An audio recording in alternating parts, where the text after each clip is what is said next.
សួស្តីបងប្អូនទាំងគ្នាថ្ងៃនេះមកកន្លែងការងារថ្មីហើយជួបអ្នកកន្លែងការងារថ្មីហ្នឹងគាត់ជាជនជាតិជប៉ុនហើយគាត់ប្រាប់ថាគាត់ធ្លាប់ទៅលេងប្រទេសខ្មែរយើងដែរហើយនឹងប្រទេសថៃអញ្ចឹងណាហើយគាត់ប្រាប់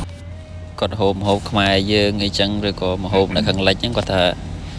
ម្ហូបខ្មែរយើងអត់សូវហឹលឆ្ងាញ់អញ្ចឹងបងប្អូនដាក់គ្រឿងដិតហ្នឹងគាត់ថាគាត់ឆ្ងាញ់ហើយគាត់ថាខ្ញុំស្គាល់ហាងលក់គ្រឿងទេសនឹងអត់បើចង់ទិញគាត់ប្រាប់នៅចិត្តកន្លែងការងារហ្នឹងហើយអញ្ចឹងណាខ្ញុំក៏គាត់ថាអញ្ចឹងគាត់ប្រាប់គាត់ថាជូនទៅមើលហើយខ្ញុំមកមើលខ្ញុំភាគច្រើនមកមើលបងប្អូនតែគេអត់សូវមានរបស់ខ្មែរយើងទេបាទខ្ញុំព្យាយាមរកមើលរបស់ខ្មែរយើងតែអត់មានទេដូចខ្ញុំបាសផ្ងាយបងប្អូនអញ្ចឹងមិនអញ្ចឹងមានទាំងតយងចេកផ្លឹកចេកមាន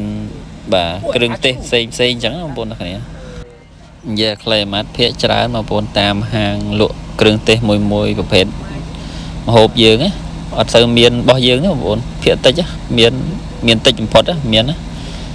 គឺភាគច្រើនគឺអត់មានហ្មងពិបាករកក្នុងការទិញអញ្ចឹងយើងមិនដឹងថាម៉េចយើងអត់អាចនាំចូលបានមកគេឬក៏មិនខ្ញុំក៏ដឹងហើយតើណាមួយខេត្តដែលខ្ញុំនៅហ្នឹងក៏ភាគច្រើនអត់មានមកលក់របស់ខ្មែរយើងទេបងប្អូនអត់សូវមានទេ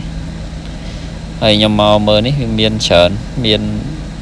តែភាគច្រើនរបស់ខាងកើតនៅខាងលិចបងប្អូនរបស់ខ្មែរយើងគឺអត់មានហ្មងខ្ញុំមិនដឹងថា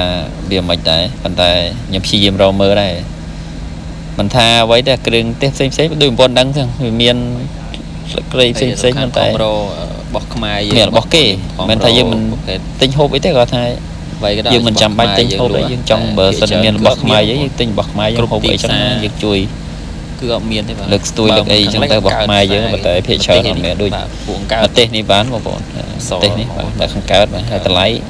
ហើយមកកញ្ចក់300ជាងទំពុន900 380អញ្ចឹងវាចិត្ត10រៀលចិត្តកែបបើចិត្តគិតជាលុយខ្មែរ 30000 បាទហ្នឹង 30000 លើកក្រៃមកថងប៉ុណ្ណឹងគិតទៅហើយនេះកែប4នេះ4នេះ800ណាចិត្ត1000គេនាំចូលបានច្រើនបងប្អូនគេនាំចូលលក់បានយើងវិញដឹងមិនខ្មិចតែយើងវិញគឺខ្សត់មែនតែអត់មានទេខ្សត់សម្បីតែហាងលក់ហូបមានអីមួយចំនួននៅក្នុងប្រទេសជប៉ុនហ្នឹងគេច្រើននៅតាមបណ្ដាខេត្តមួយចំនួនក៏លក់យកមកគេលក់ដែរបងប្អូនមកតិចបើមានរបស់យើងតិចទួចបំផុតអញ្ចឹងបងប្អូន